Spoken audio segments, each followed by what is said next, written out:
Not another uniform scene. My dad sneered loud enough for the entire country club to hear. He nudged the broad-shouldered man standing next to my sister. Look, this is the real military. A SEAL captain, not some desk officer playing dress-up. The whole room chuckled. 50 pairs of eyes pinned me to the polished marble floor, stripping me of rank, of dignity, of 25 years of service in a single collective breath. I stood completely motionless, spine steel, dress whites immaculate. 6 rows of combat ribbons pressed flat against my chest. The SEAL captain, Ryan Hale, turned around with a condescending smile. He reached out, offering a pitying handshake to the family joke. Then his eyes locked. They collided with a silver star pinned to my collar, the insignia of a rear admiral.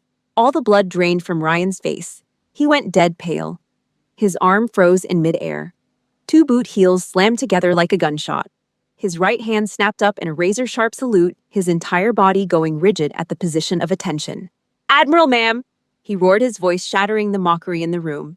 "Please forgive me. Before I tell you what happened, take a second to like and subscribe, but only if this story hits close to home. And let me know in the comments, where are you watching from, and what time is it there right now?" 3 weeks before that country club disaster, I stood inside the Pacific Fleet Command Center at 4 a.m.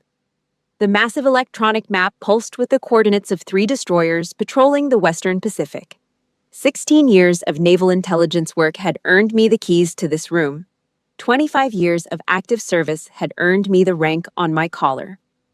None of it mattered to the man calling my satellite phone. The heavy silence of the war room broke with the harsh vibration against the steel console. The caller ID flashed Thomas Ward. I pressed the receiver to my ear and braced my posture the way I did before reading casualty reports. "Claire's engaged. Make sure you come back at the end of the month." My dad hissed through the speaker, his voice dripping with venom. "And don't wear your fake uniform. My son-in-law is a SEAL captain. I'm aiming for a defense contract through him. Don't embarrass me." He slammed the phone down before I could respond.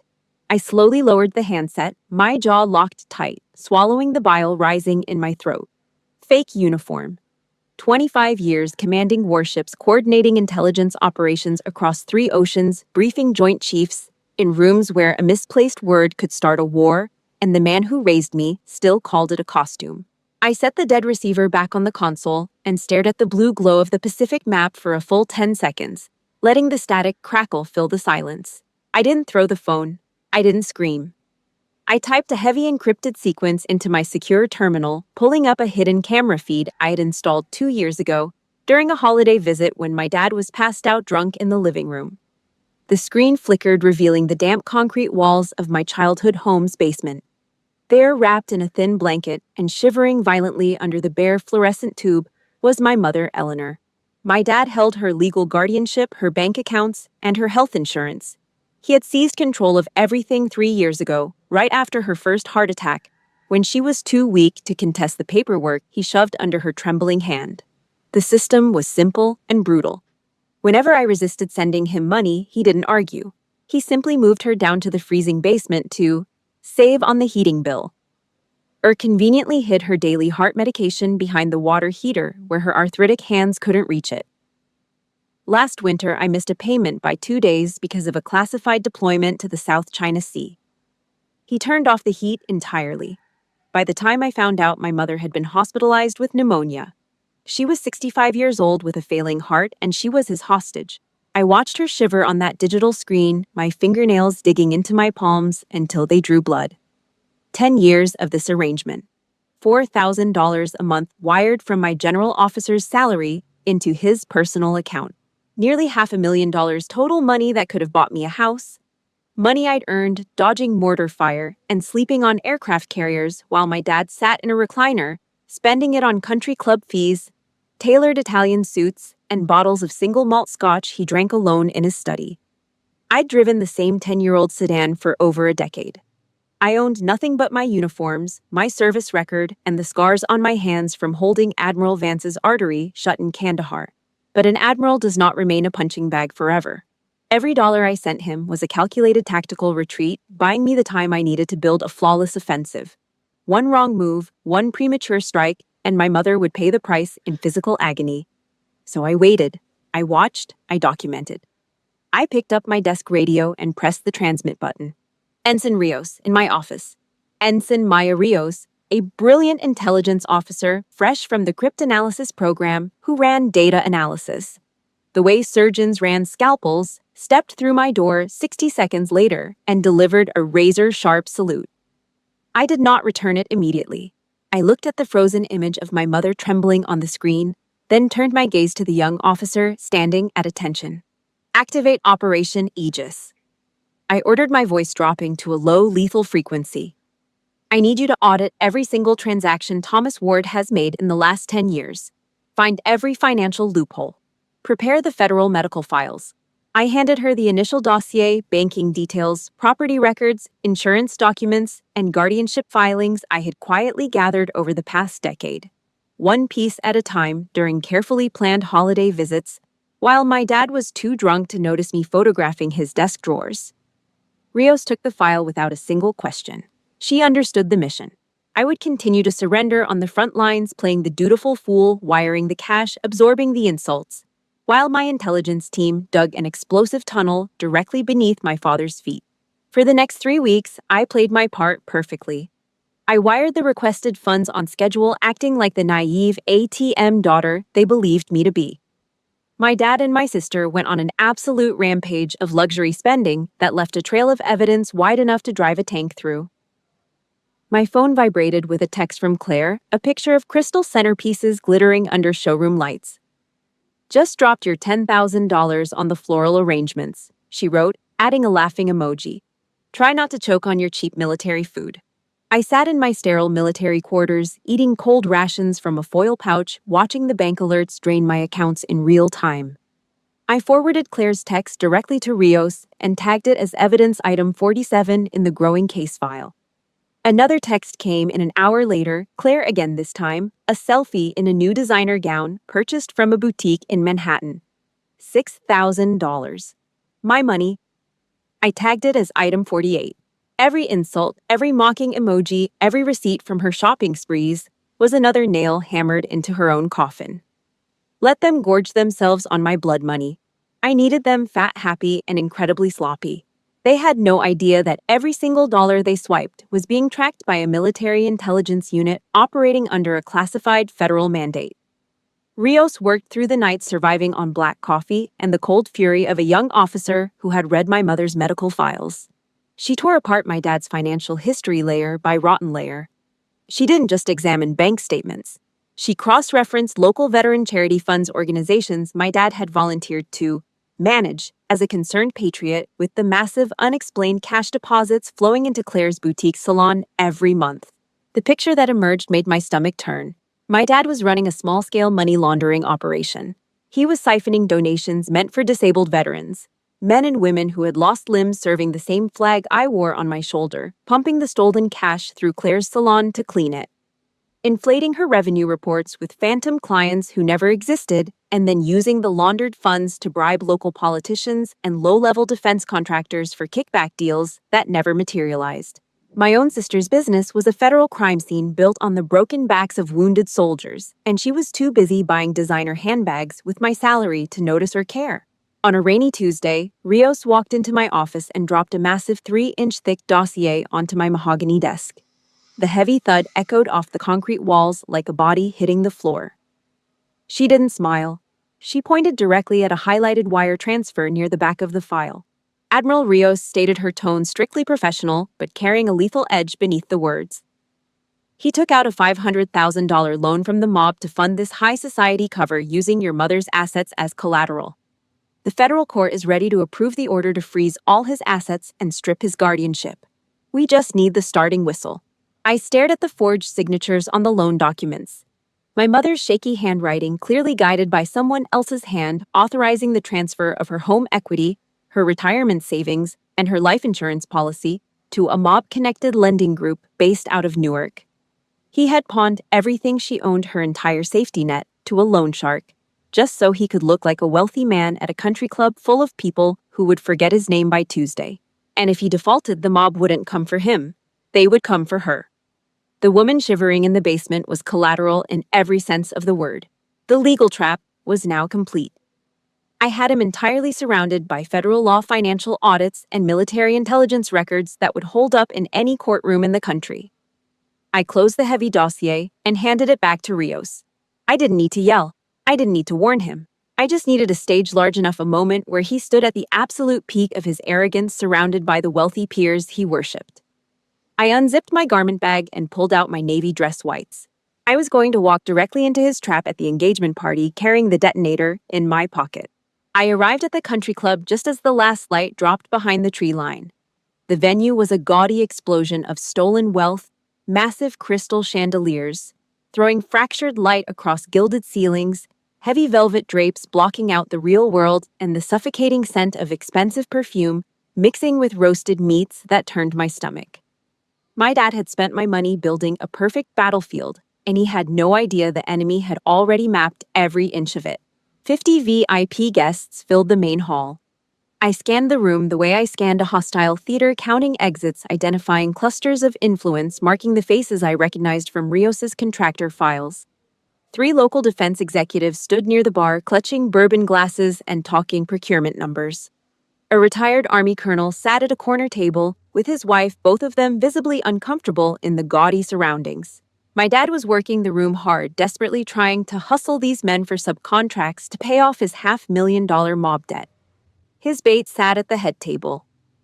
Captain Ryan Hale, the Navy SEAL, polished and paraded like a show horse, shaking hands with every investor my dad shoved in front of him. Ryan's smile was tight, rehearsed. He had no idea he was a prop in a con man's stage play. I noticed a framed photo near the reception desk, my dad shaking hands with a local congressman at a charity gala I'd funded without receiving a single word of thanks. Next to it, a second photo, Claire and my dad at the salon grand opening, cutting a ribbon in front of a building paid for with laundered veteran donations. These people had built a shrine to their fraud and hung it in a public hallway. I bypassed the coat check and slipped into a private side room. I unzipped my garment bag and carefully pulled on my navy dress whites, smoothing out every crease, ensuring not a single thread was out of place. On my left chest, I pinned 6 rows of ribbons, 25 years of combat deployments, hostile waters and intelligence operations in theaters most of these civilians couldn't point to on a map. Each ribbon represented a year of my life, traded for the safety of people who would never know my name. I adjusted the silver star on my collar, last feeling its weight settle against my collarbone. This wasn't an outfit for a party. This was psychological armor built from decades of sacrifice designed to shatter the illusion my father had constructed in this room. I checked my reflection and locked my facial muscles into the unreadable mask I wore during classified briefings, where the wrong expression could compromise a fleet. I pushed open the double oak doors and stepped into the main ballroom. The chatter dropped by half as heads turned. My dad spotted me instantly from across the room, standing next to Claire and Ryan near the champagne tower. I watched his eyes narrow, calculating the threat, then light up with vicious glee. He saw my uniform not as a mark of honor, but as the perfect prop for public humiliation, a way to elevate himself and his SEAL groom in front of the defense contractors whose money he needed to survive. He grabbed a champagne flute and marched aggressively toward me, dragging his audience behind him like a shark trailing blood through open water. The mocking whispers started before he even reached me. I didn't flinch. I locked my eyes directly onto his face and maintained a steady pace of 120 beats per minute military standard march. No defense, no explanation. I planted my feet firmly on the polished marble floor and watched the smug grin spread across his face, waiting for him to pull the pin on his own destruction. My dad didn't say hello. He stopped 2 feet in front of me, raised his champagne flute, and loudly clinked a silver spoon against the crystal rim. The sharp ringing sliced through the ambient music, forcing the entire room of defense contractors and socialites to turn and look at us. The psychological ambush began. Claire stood behind him, smirking and clinging to Ryan's arm like an accessory she'd purchased with my credit card. My dad looked me up and down, his eyes lingering on my medals with the kind of disgust normally reserved for stains on expensive furniture. Everyone look who finally decided to show up. My dad announced, his voice booming across the ballroom. He gestured toward me with his glass spilling scotch onto the marble floor. He didn't introduce me by name. He didn't mention my rank.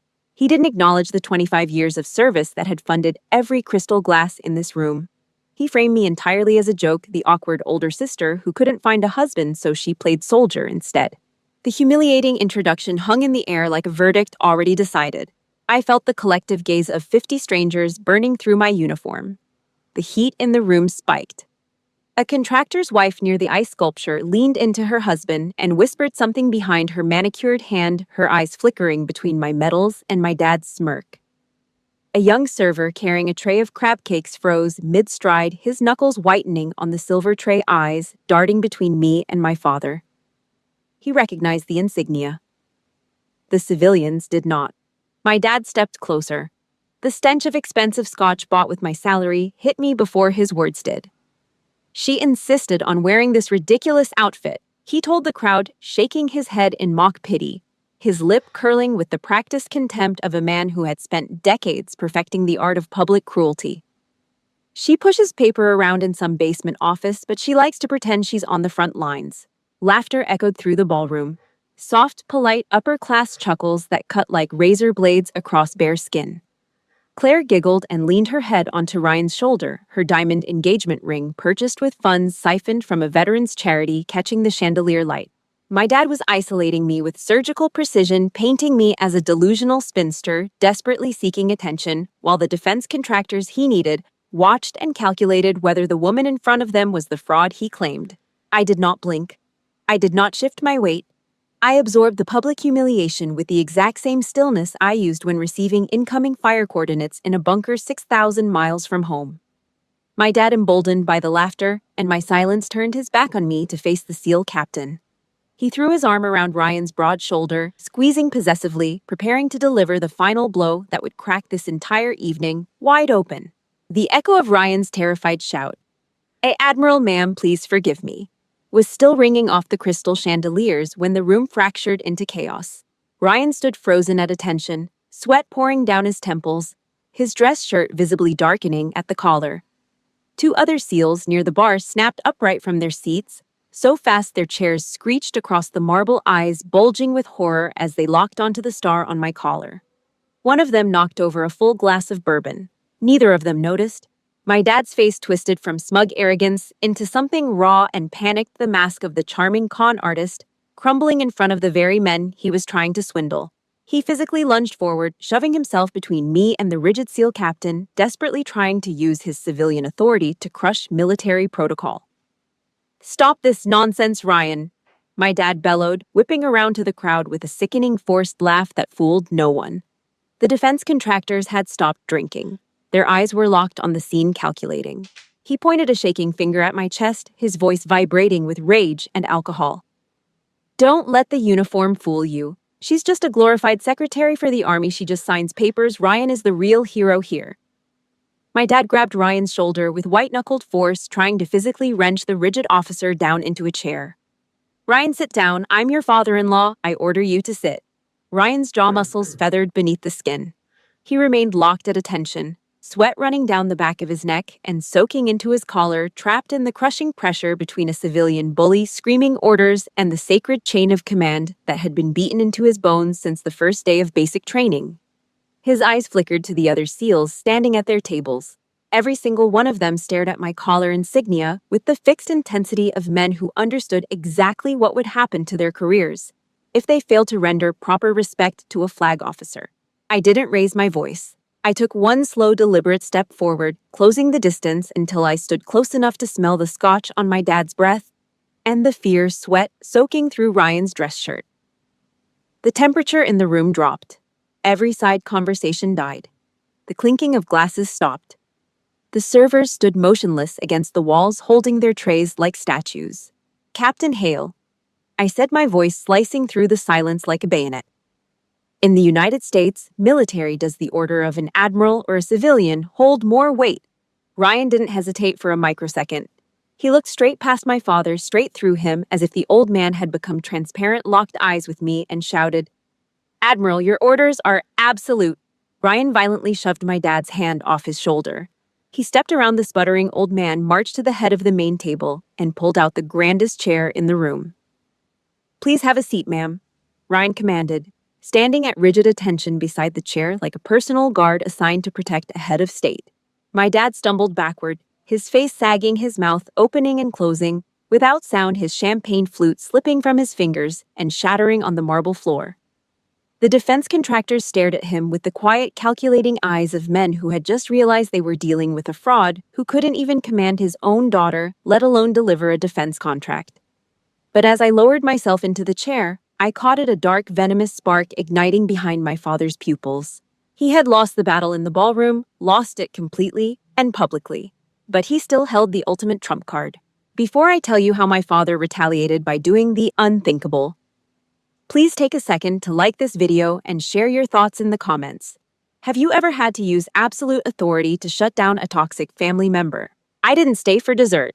I walked out of the country club 20 minutes later, leaving my dad humiliated among his investors, his champagne shattered on the floor, and his credibility in pieces. I climbed into my black government SUV parked at the rear exit and pulled out my secure phone before the engine turned over. Lock it down, I ordered Rios. Within 10 minutes, every single credit card joint account and hidden slush fund belonging to Thomas and Claire Ward was frozen solid by federal court order. The parasite's blood supply was officially severed. No more country club tabs. No more crystal centerpieces. No more salon deposits laundered through stolen veteran donations.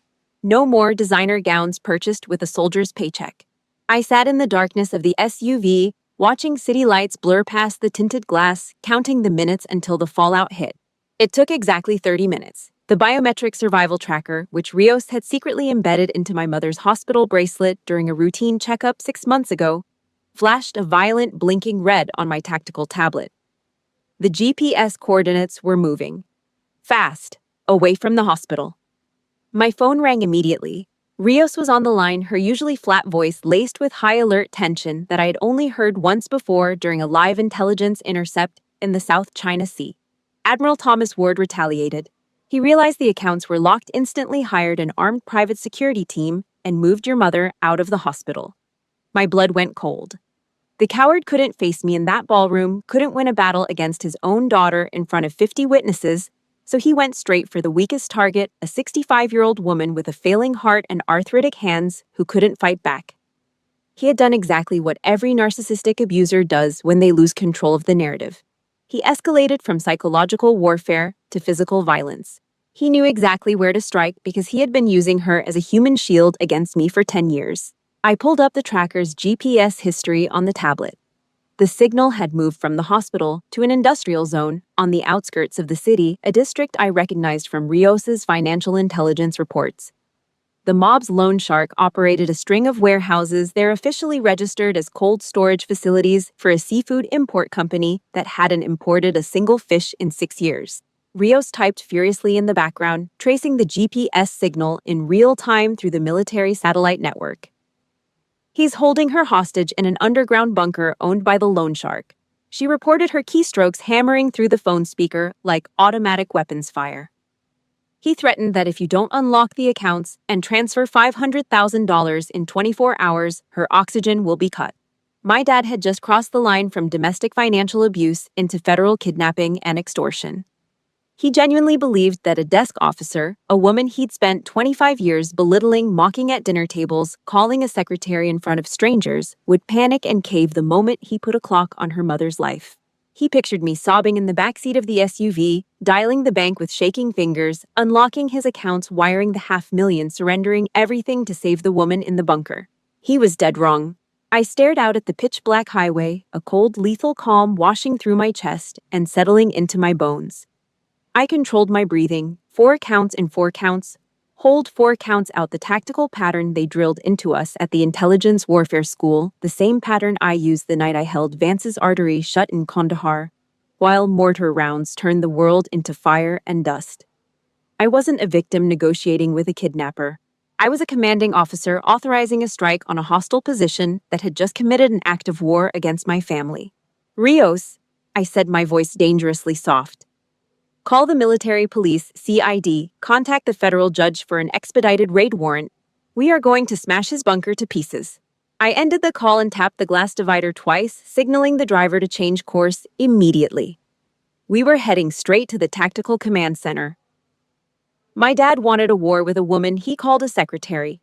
He was about to discover that this secretary had spent the last 2 decades commanding real ones, the kind that ended with handcuffs and prison sentences. My enemies thought I was acting alone.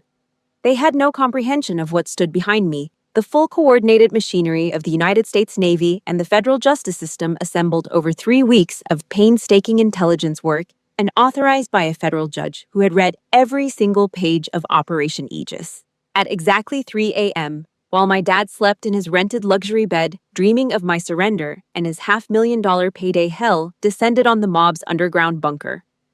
Rios coordinated with the FBI hostage rescue team to execute the federal raid warrant. They didn't knock. The heavy steel doors of the underground facility were blown off their hinges with shaped breaching charges that shook the foundations of the buildings above.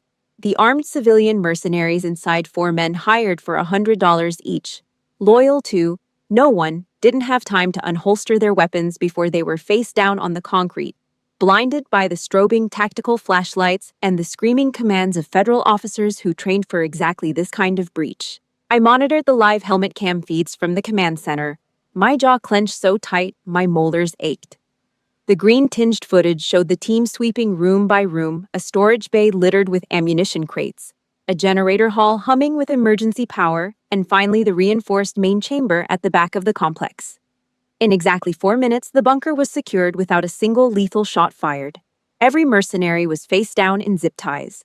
A specialized military medical team rushed past the suppressed gunmen and into the damp, freezing room at the far end of the corridor. There, lying on a bare metal cot with a portable oxygen tank beside her and an IV bag hanging from a rusted nail hammered into the concrete wall, was my mother. Her skin was pale. Her lips were chapped. Her thin fingers gripped the edge of the blanket with the strength of a woman who had been fighting to stay alive in silence. A half-eaten sandwich sat on the floor next to the cot, the only food they had given her in 12 hours. They lifted her fragile body onto a heated stretcher, with practiced precision checked her vitals, wrapped a thermal blanket around her thin shoulders, and stabilized the oxygen line. The medic closest to the camera looked directly into the helmet lens and gave a thumbs up. The radio crackled with the voice I trusted more than anyone wearing a uniform. "Admiral, target secured. Medevac is airborne." I watched the helicopter lift off on the monitor, feed its rotors thumping against the pre-dawn sky, carrying my mother to the most heavily fortified military hospital on the East Coast. I exhaled a long, shaking breath that felt like it had been trapped inside my ribcage for 10 years. My final vulnerability was airborne. My mother was now wrapped in federal steel, guarded by military physicians and armed personnel who would lay down their lives for a stranger, something her own husband had never once considered doing for her in 40 years of marriage. The medevac feed cut to static. My personal cell phone buzzed against the console. Claire's name flashed on the screen. I answered. Her frantic, hysterical sobbing hit my ear like a wall of raw sound. "Abigail Ryan left for deployment. He left divorce papers." She screamed, her voice cracking into a pitch I had never heard from her before, the pitch of a woman whose entire manufactured reality was crumbling around her. "He said he can't stay with a treasonous family that insults the fleet commander. Help me." She was begging for money. For a bailout. For me to write another check to patch the hole in her designer world. She had no idea that 4 hours ago, federal agents had pulled our mother out of a mob basement while she slept in Egyptian cotton sheets, paid for with my military salary. Her luxury husband was gone. Her laundered salon funds were frozen. Her father was about to be arrested. And she was calling the woman she had mocked for eating cold rations the sister whose $10,000 she'd spent on floral arrangements, with a laughing emoji begging for a lifeline. I listened to her sob, feeling nothing but cold clarity. "Claire," I replied, my voice carrying the weight of a judge delivering a final sentence. "Dad drained your money. Dad ruined your marriage. I just uprooted the toxic tree. Survive on your own." I hit the end button and permanently blocked her number.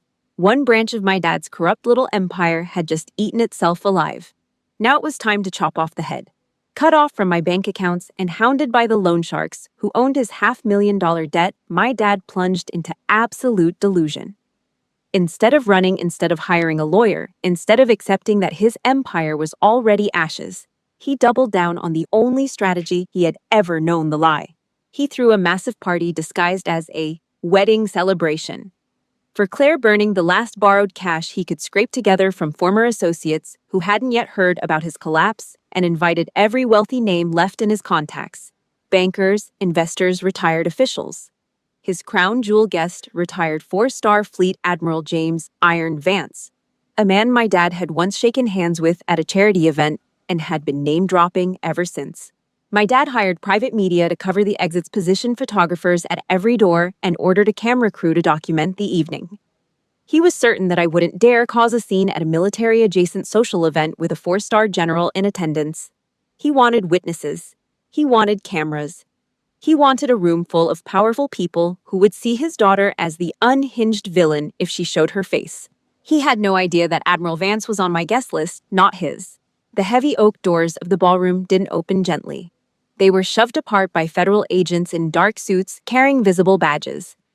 I walked into the room in full dress whites, my posture a blade, my chin level, my eyes already scanning the room for my target. To my right marched a senior FBI agent, jaw set, eyes forward, holding a locked briefcase.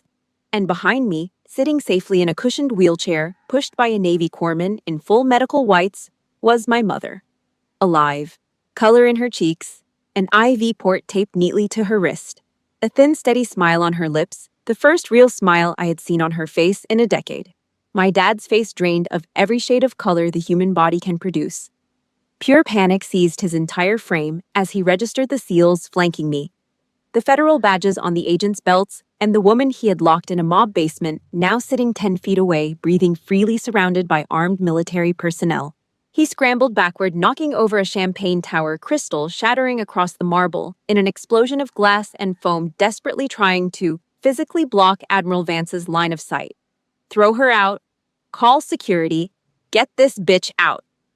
My dad screamed, his voice cracking into a hysterical pitch that silenced the string quartet and every conversation in the room. His hired security guards, two overweight men in ill-fitting blazers, looked at the federal badges, looked at the armed military officers standing at attention, and stepped aside without a word. Admiral Vance had already seen me. The four-star admiral's weathered, battle-scarred face shifted from polite confusion to sharp recognition in the span of a single heartbeat. He shoved my dad aside with one arm, casually, the way a man moves a piece of broken furniture out of a doorway, and stepped forward through the frozen crowd, his massive frame parting the guests like a warship cutting through still water. Good God, Ward, is that Admiral Abigail Ward? Vance's booming voice shook the very foundation of every lie my father had ever told in this room. I snapped a perfect salute. It is an honor, Admiral Vance. My dad scrambled off the floor where Vance's shove had dropped him. He crawled forward on his hands and knees, the knees of his tailored suit ripping on the broken champagne glass, leaving thin streaks of blood on the white marble. He grabbed frantically at the hem of the general's suit jacket, pulling at the fabric like a drowning man clawing at rope, his perfectly styled hair hanging over his forehead in disheveled strands. Sir, you know her. She's my daughter. She's crazy. He babbled, his voice dissolving into a pathetic whimper that echoed off the ballroom walls. Claire stood behind the wreckage of the champagne tower, mascara already running down her cheeks, her mouth hanging open, unable to process the sight of her father on his knees, begging a four-star general. Admiral Vance spun around.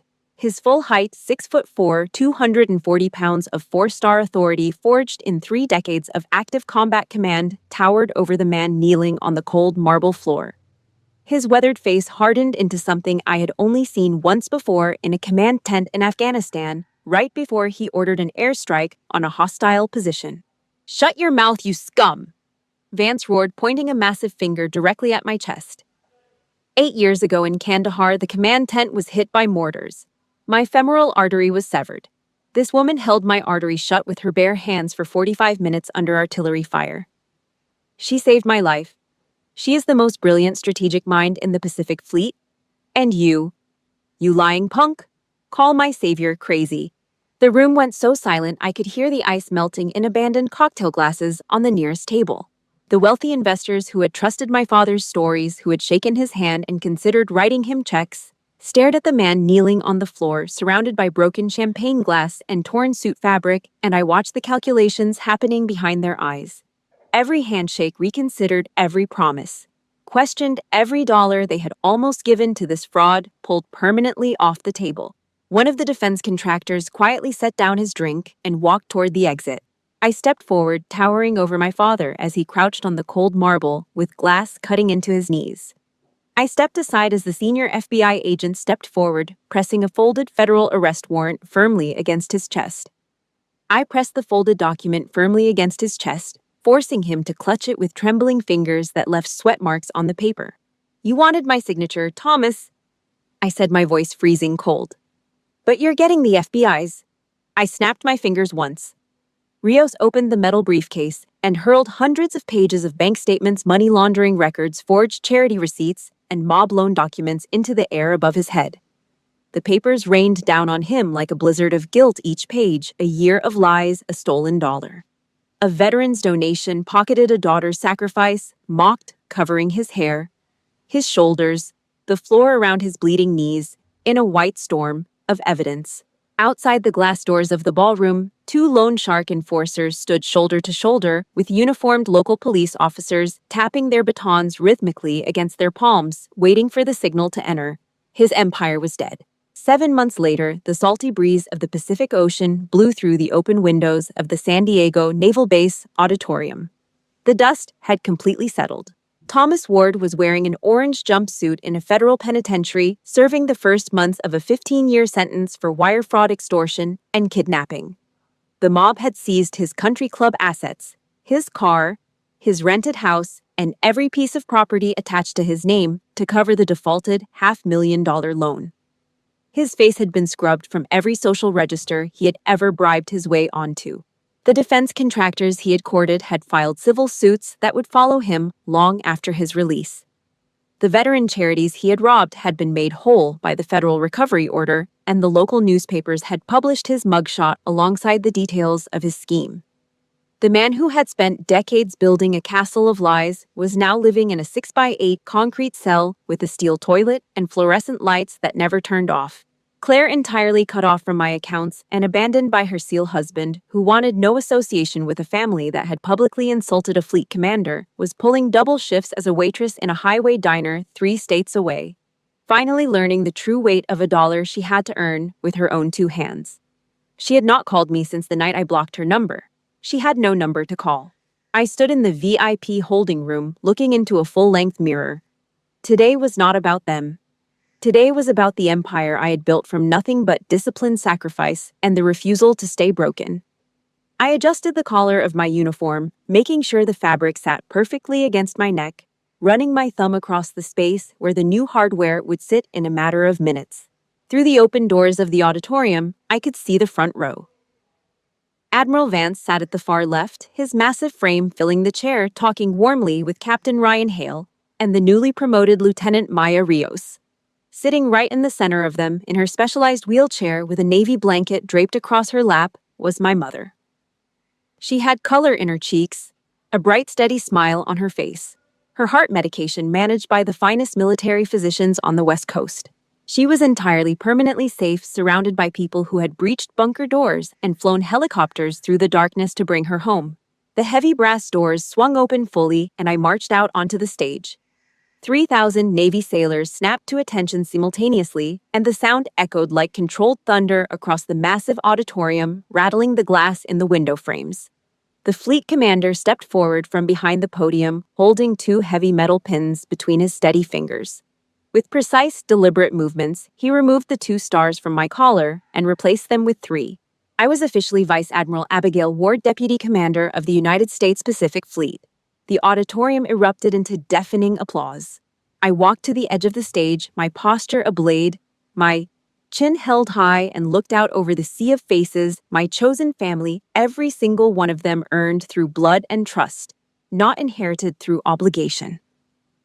Beyond the tall windows, the massive steel warships sat docked in the harbor, their hulls gleaming under the Pacific sun, the same ships I would now help command across the largest theater of operations on Earth.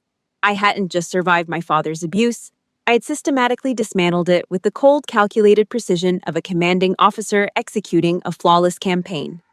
This was my life, my rank, my peace, and nobody would ever dare question my authority again. Sometimes cutting off toxic family members isn't a tragedy. It's a tactical rescue mission for your own soul. If Abigail's brutal, calculated victory gave you chills, please like this video, subscribe to our channel, and tell us in the comments. What was the moment you finally stopped playing the victim and took back your power?